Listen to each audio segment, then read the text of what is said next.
Question है यहाँ पर, what is prime number, what is coprime number and what is twin prime number.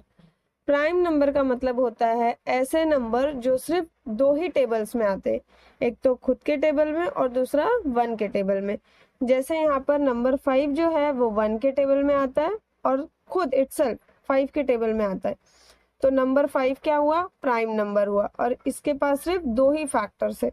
तो ऐसा भी हम बोलते हैं कि जिन नंबर्स के पास सिर्फ दो फैक्टर्स होते हैं उनको हम बोलते हैं प्राइम नंबर। तो 5 एक प्राइम नंबर है। नाउ 7 भी सिर्फ दो ही टेबल में आता है, एक तो 1 के टेबल में, दूसरा खुद के टेबल में। तो 7 क्या है, ये भी एक प्राइम नंबर है। जो दो से ज्यादा टेबल्स में आते हैं, जैसे कि अगर मैं एक एग्जांपल ले लूं 4, तो 4 जो है वो 1 के भी टेबल में आता है, 2 के भी टेबल में आता है और 4 के भी टेबल में आता है। तो दो से ज्यादा फैक्टर्स है 4 के, तो यहाँ पे 4 जो है वो एक कंपोजिट नंबर है। 4 जो है वो एक कंपोजिट नंबर है।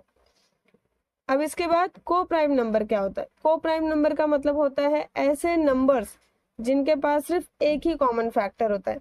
अब यहाँ पे फैक्टर ऑफ 5 लिखा है मैंने, फैक्टर ऑफ 7 लिखा है, दोनों के पास कॉमन फैक्टर एक ही है। कॉमन मतलब जो फैक्टर दोनों ही नंबर के पास हो, तो 1 ही सिर्फ कॉमन फैक्टर है। तो 5 और 7 क्या है, इज अ पेयर ऑफ को प्राइम नंबर। को प्राइम का मतलब हो गया कि ऐसे नंबर्स जिनके पास सिर्फ एक ही कॉमन फैक्टर होगा।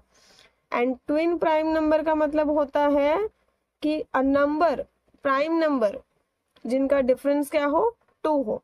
जैसे कि मैं यहाँ लिख दूं 5, 7 में से 5 सब्ट्रैक्ट करो, कितना आएगा 2, तो डिफरेंस 2 है। तो 5, 7 क्या है, ये pair of twin prime number है। इसके बाद 11, 13 में से 11 सब्ट्रैक्ट करो, 2 आ गया, ये भी क्या है, pair of twin prime number है। 17, 19 ये भी क्या है, pair of twin prime number है। 41, 43 सब्ट्रैक्ट करोगे, 43 - 41 करोगे 2 आएगा, तो ये भी क्या है, pair of twin prime number है।